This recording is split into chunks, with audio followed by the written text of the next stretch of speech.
So let us start the first slide. Gurur Brahma, Gurur Vishnu, Gurur Devo Maheshwaraha, Guru Sakshat Parabrahma, Tasmai Shri Guruve Namaha.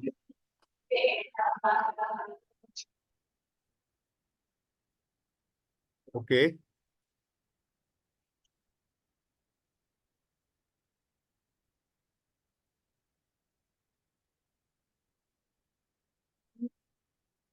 Is Divya there? Yes, Raj is there. He's there. Okay. Um, Today I'm talking about this mantra called the peace mantra. Each Upanishad begins with a Shanti Pada. This is a traditional prayer for peace, for conditions conducive to uninterrupted study, and for blessing of gods towards that end. This is usually recited before the lessons commence. There is a specific prayer for each of the Vedas. This Mandukya Upanishad belongs to the Atharva Veda, and it uses this prayer, which is Om Bhadram Karnevihi. The idea is that one offers prayers to the gods, so the gods look favorably upon this study and grant that both the student and the teacher should remain healthy and alert for the duration of study.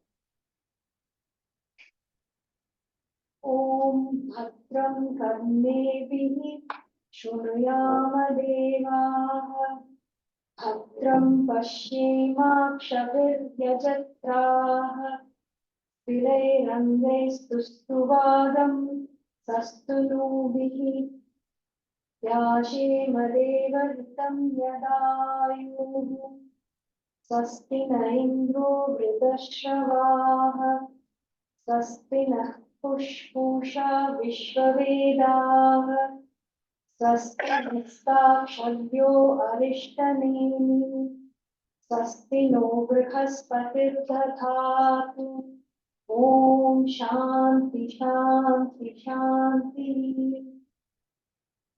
The meaning of these verses are Om, may we hear with our ears what is auspicious, O Devas. May we see with our eyes what is auspicious, O Yajatra. May we live with contentment, with strong body and limbs. May we praise the God and sing his glories during our lifespan allotted to us by the Devas.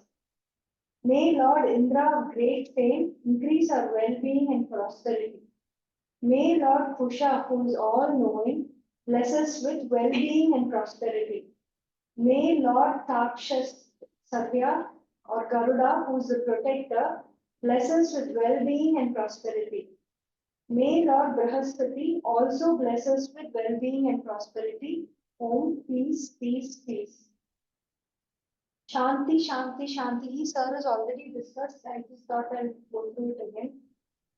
All prayers usually tend to end with these three words, asking for freedom from obstacles so that we can receive the teachings. Obstacles may arise in three ways: Adidaivika, Adibhautika, and Adhyatmika. Adidaivika is from the gods in the form of catastrophic or unavoidable events. These are related to or proceeding from supernatural or divine agents. Adibhautika is from other humans around us who may create problems or prevent us in some way. And Adhyatmika is from our own shortcomings, be it physical or mental, proceeding from the bodily and mental causes within oneself. Hari Om.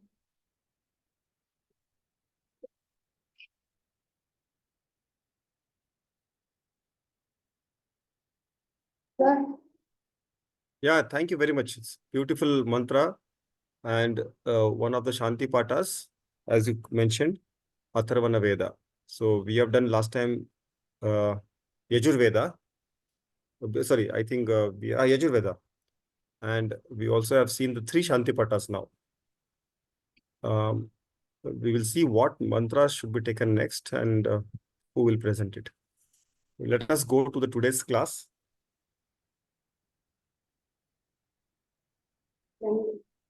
Hello. Today we are going to see Varna Dharma. The primary aim of scriptures is to help the human being accomplishing the fourfold human goals. All the Purusharthas, Dharma, Artha, Kama, and Moksha, Prayas and Shreyas. There is no enforcement. You have a counter at railway station where you can go seek help when the train will come or at what platform it will come. So there is no enforcement. So similarly, in scriptures also, there is no enforcement. If you want to get help, the scriptures are ready to guide us. So you will have to seek help from the scriptures. So where is the next? So infrastructure is very important. How it helps in the country to develop. Only if we have proper roadways, railways, networking, there is development in the country. So similarly, scriptures also know the importance of infrastructure. Scriptures provide an ideal scheme by which the society and human can accomplish the fourfold Purusharthas.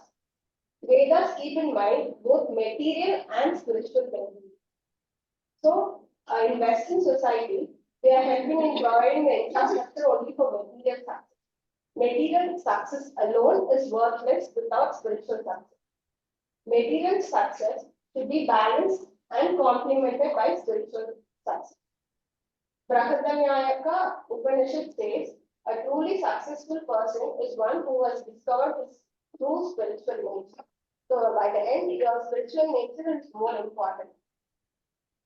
Next, Varna Ashrama Vyavastha. The infrastructure that is provided by scriptures is Varna Ashrama Vyavastha. It has two schemes, Varna Vyavastha and Ashrama Vyavastha. Today we are going to discuss about Varna Vyavastha. Varna Vyavastha is a social scheme. That is, it takes the society as a whole, not an individual.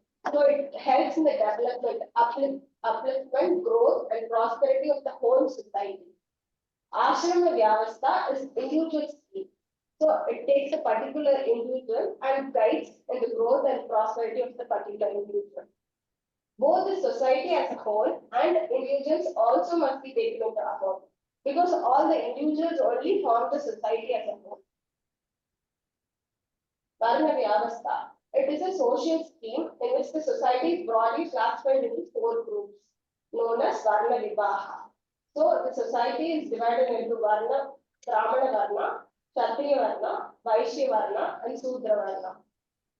So this serves an organ of the society. Each group serves an organ of the society. So the basis of the classification. There are three different ways in which the society is classified. So the basis, if you have a particular group of people, you can classify them in different ways, male, female, or people above 60, below 60. So like that, we can have different bases for classification. Here, we are taking three bases for classification. One is based on character, next is based on profession, the third is based on birth. Guna Vivaha, Karma Vivaha, and Jati Vivaha. Guna Vivaha. So what are the characters people have when they are having Guna? So these are the four types of personalities under Guna Vivaha. Guna Brahmana, Guna Kshatriya, Guna Vaishya, and Guna Sudra. So this basically classification is based on your person's character, traits, and whatever your personality is. So we'll see Guna Brahmana. What are the characters oriented to Guna Brahmana? It is basically these people are very spiritually oriented. They love solitude, silence loving, and all that is important to them is the ultimate reality. For what is important for other people is nothing for them. So theirs is making ultimate reality. For them, sannyasa is very important. Next is Guna Kshatriya. These people are very dynamic people. They love activity a lot, highly energetic and motivated. They are very well planned. But one thing is, they are selflessly motivated people. So they want the development of the whole society as a whole, not selfishly. So interested in contributing, serving, uplifting, and helping the society as a whole. Next is Guna Vaishya. This is similar to Guna Kshatriya. These people are also equally dynamic, highly motivated, energetic, allows activity. But the difference between Kshatriya and Vaishya is these people are selfishly motivated. So every activity has to produce benefit for the person and his family, not contributing to the society. Next one is Guna Shudra. These people are basically very passive and lethargic. They have no motivation, either for materialistic or spiritual things. So their mere goal is eating, surviving, and dying. There is no Purushartha appeal for these people. The mind is very, very close to animalistic mind. The person with these type of personality is called Gunashitra personality. The technical words used in scriptures for all these type of gunas is Guna Brahmana is called Sattva Pradhana personality. Guna Kshatriya is called Sutta Rajas Pradhana personality.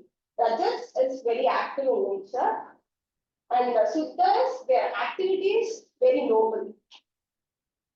Guna Vaishyas are Sutta Rajas Pradhana personality.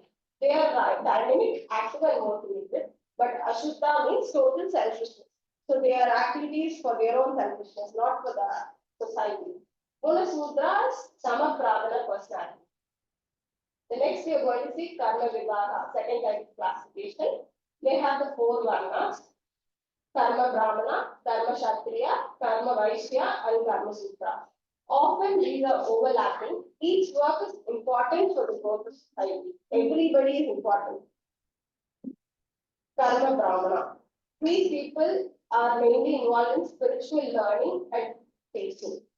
So, spiritual learning, you know how our scriptures is, we have seen in the previous classes. Our scriptures are way too big and vast.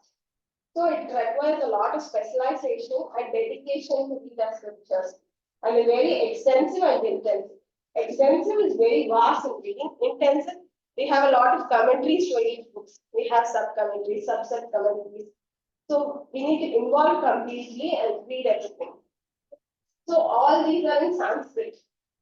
We cannot translate it exactly what is its base. So people have to study in Sanskrit, understand it properly, and teach it. So proper interpretation has to be done.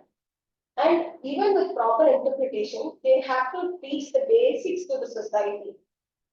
So you cannot ask everybody to read the entire Gita. So it takes years to read, understand, interpret, and everything. So a proper set of people should be there.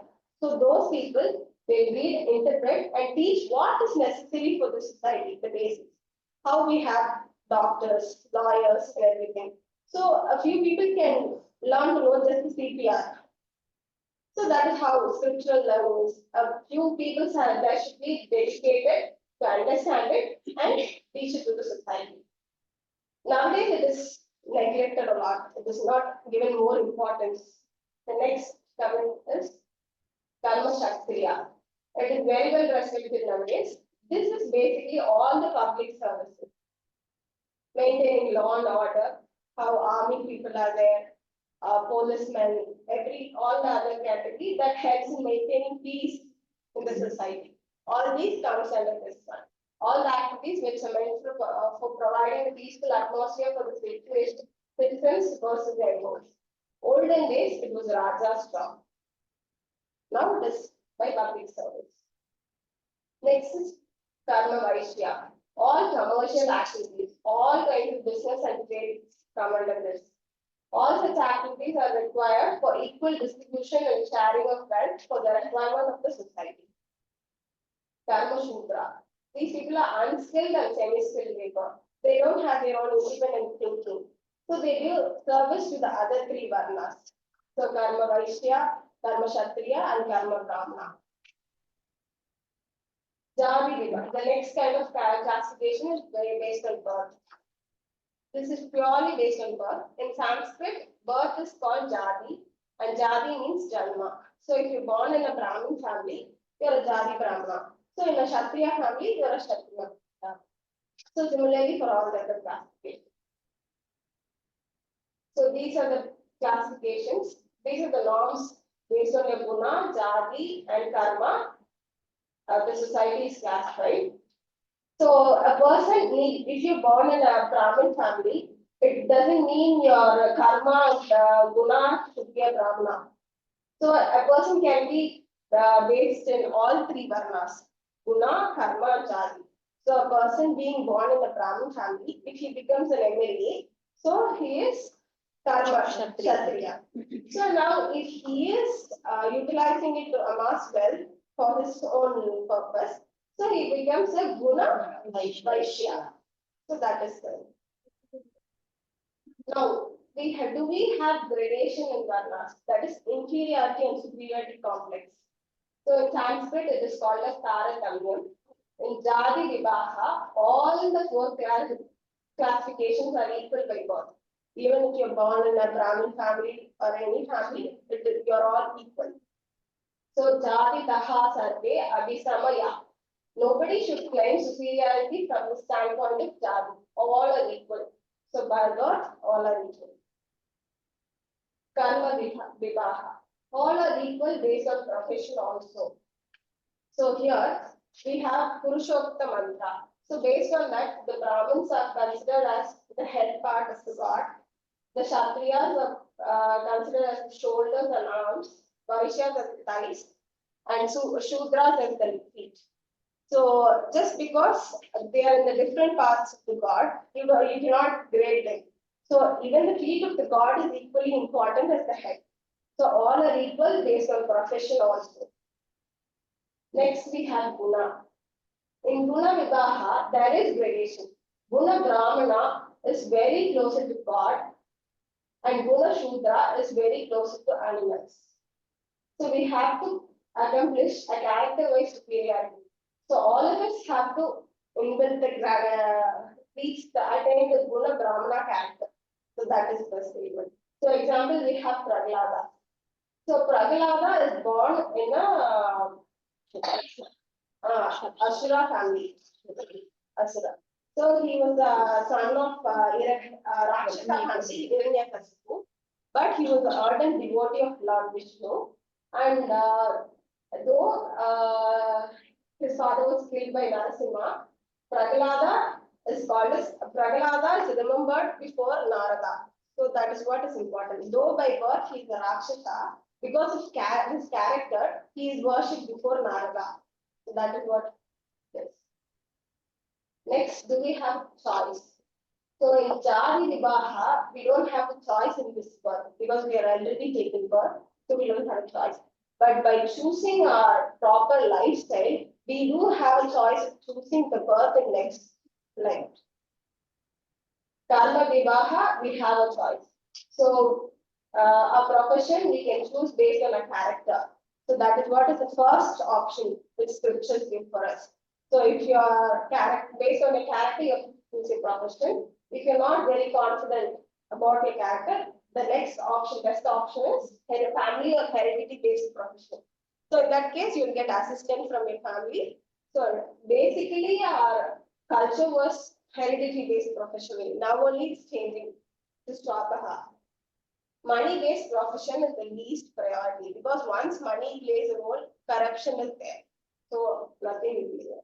So that will be of the least priority. So we do have a choice to choose a karma or a karma vivaha also, a profession. Next, we have guna vivaha. We do have a choice of gunas also. All the spiritual sadhanas that are there are here to improve a guna to guna brahmana.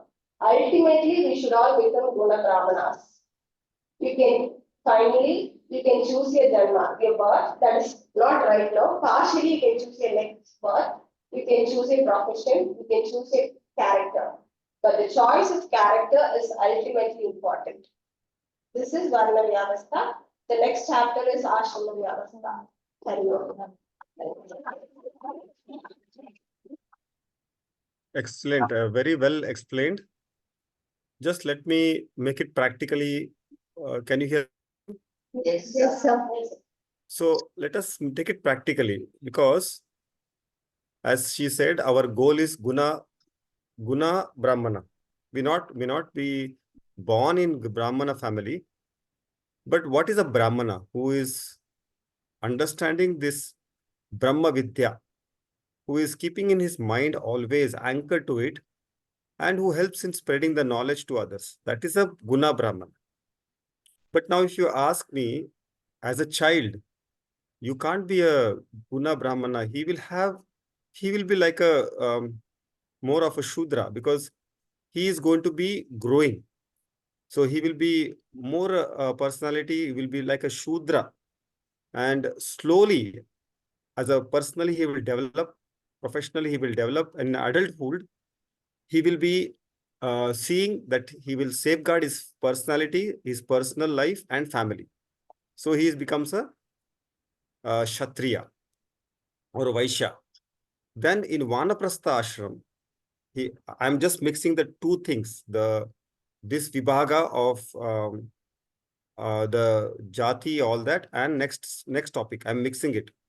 So ideal way of spirituality will be from a Shudra, you become Vaishya, and from Vaishya, you become a Kshatriya. That is in Vanaprastha, you try to think more and more giving to society.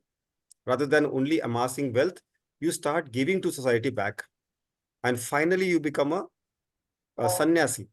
Sannyasi means a Guna Brahmana who just thinks about his inner growth, the development of his inner personality. He is not worried what is happening to his family or his professional life. So this is, if you see, consider it, it is both a mixture. The Varna Ashrama and this Ashrama, all this is a mixture. We cannot take it separately. This is just to make us understand. So a person, as she mentioned, a MLA who is born in Brahmana family can amass lot of wealth after becoming a MLA. And then if you start doing crime, when a criminal mind sets in, then he can even be a Shudra.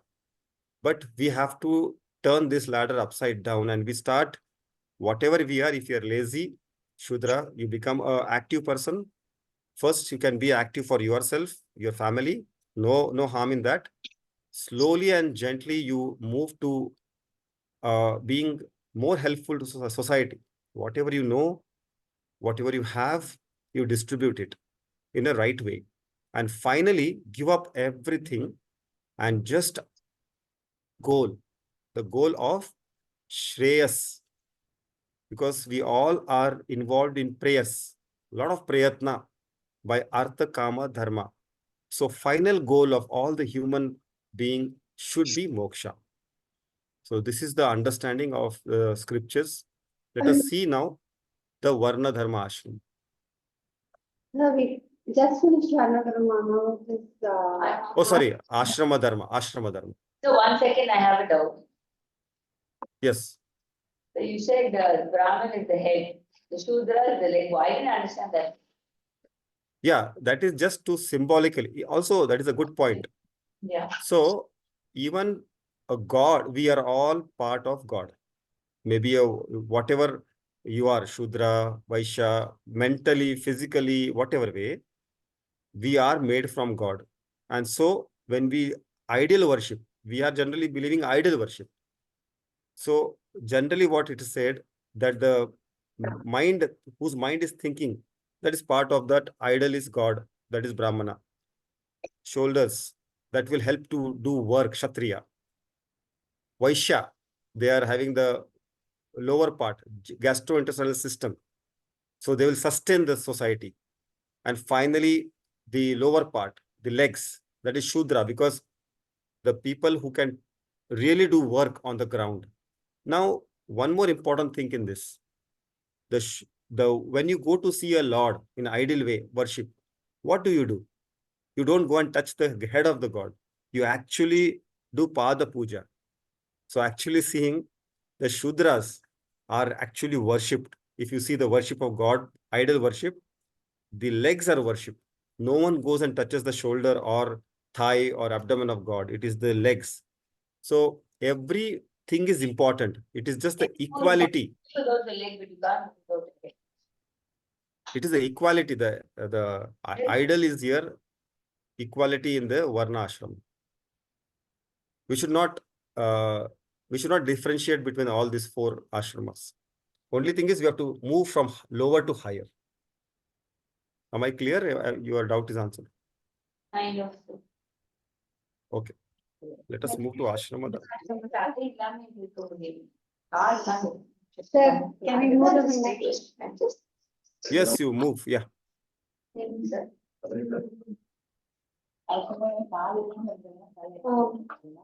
we are going to be discussing Ashrama Dharma. That is the 4 stages. When you are, excuse me, when two people are speaking, I can't hear anything. That's what I think. When someone is talking else than the speaker, then nothing is, it's cancelled. Can we start again with Divya? Next topic is Ashrama Dharma. That is the divisions of our stages of life. There are 4 ashramas. Ashrama means a stage of life in which a person practices spiritual sadhana. Shrama means a deliberate, well-directed effort. And in each stage of life, the type of spiritual sadhana differs. Swamiji says in the book that, like a child, he takes a sugar-coated pill. He doesn't know the medicine is inside. Likewise, our scriptures are very gently taking us towards the higher levels of spiritual sadhana. So in each stage of life, they are telling us to do a certain kind of a way, follow a certain kind of way of life, so that slowly we realize what is important and how our life should be. There are 4. That's a Chatvara Ashrama. It is 4 types of ashrama: Brahmacharya, Grahastha, Vanaprastha, and Sannyasa. It is like how a caterpillar slowly metamorphosizes into a butterfly. We start in a very unknowing, very basic way of life we have, and we grow and grow and grow and become a beautiful butterfly. First ashrama is Brahmacharya Ashrama. It is a student life or Gurukula life in olden days. This is also known as a second janma, like we are born to our parents, but when we go to a teacher, a proper teacher, and we learn the purpose of our education, which is moksha, and we start refining ourselves, we become born again. It is a Prakrita Jana, Samskrita Jana. The purpose of our education is refinement of a person and development of knowledge or skills of a profession to earn a living. Brahma means scriptures or Vedas, and Chari is one who dwells upon. So the student reads the scriptures and learns that the ultimate goal of life is the spiritual goal. He develops a knowledge of religious worship and rituals. He develops a dynamic life. He learns that he should be active, and that Tamo Guna Nivratyam will take place. 2 types of religious worship and puja is physicalized devotion, doing rituals, and the second one will be verbalized devotion, which is stotram. The second ashrama is Grahastha Ashrama, that is family life. This is a very important stage. Gives us an opportunity to perform Karma Yoga, and it also develops a stable family bond where we learn to develop tolerance, forgiveness, trust, which helps us develop more spiritually. And a stable family life is also important for raising emotionally strong children. Next ashrama is Vanaprastha. In this ashrama, we should learn to gradually withdraw from life. The mind should learn to gradually withdraw and introvert. We should learn to enjoy seclusion and prepare for sannyasa ashrama. The last stage of life is sannyasa ashrama, which is renunciation. Basically means giving up our ignorance and ego. We should go through all stages of life. It doesn't mean we can skip one stage and go straight to sannyasa. If not physically, at least mentally, we should progress from one stage to another and make the necessary changes in our lifestyle at each stage. So in Brahmacharya, we should usually be study oriented. We should learn to refine ourselves, develop skills to earn money and sustain ourselves. Then we go into Grahastha. In Grahastha, Karma Yoga is important. In Vanaprastha, it is Upasana Yoga. We'll be reading that later in the next few chapters. It basically means more scriptural study and developing a habit of leaving the belongings and our attachments. Sannyasa is Jnana Yoga. So we should basically adjust the infrastructure of our lives, gain knowledge, become free, as a person, enjoy the presence or absence of Artha, Kama, and Dharma, and experience self-realization eventually. Hare.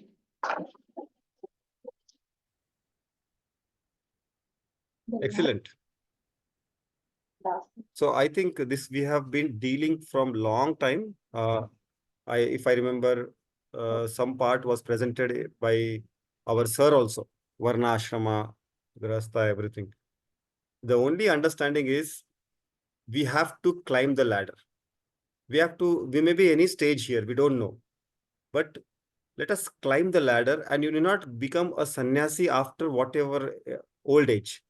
One can be an internal sannyasi. What is an internal sannyasi? He is always anchored in God. And he knows that God is none other than he himself. Because Jivatma and Paramatma is just a name like wave and ocean, but basically it is water itself. So can we be anchored in sannyasa ashrama, even though we will be in any ashramas? And that's why you see some people are happy doing duties or not doing anything also. They're happy in their life, and they will be always, whoever comes around them also make their life comfortable. But some people, if they are not there around you, we are happy. So you decide what we want to be. But if you are internal sannyasi, you will be more anchored in higher self, this knowledge, and you won't be, you won't, from, if any calamity also comes, you will just say, okay, from what, so what, doesn't matter. So by knowing these ashramas and by understanding each ashrama and trying to follow the ladder of ashrama, the society as a whole will be in a complete balance. That is the understanding. Let us now move to the next topic. So I think that it's already 7:45 and we'll do the Karma Yoga in the next class. So. Oh, yeah, no problem. Om Purnamada Purnamidam Purnat Purnamudachyate Purnasya Purnamadaya Purnamevavashishyate. Om Shanti Shanti Shanti Hari Om.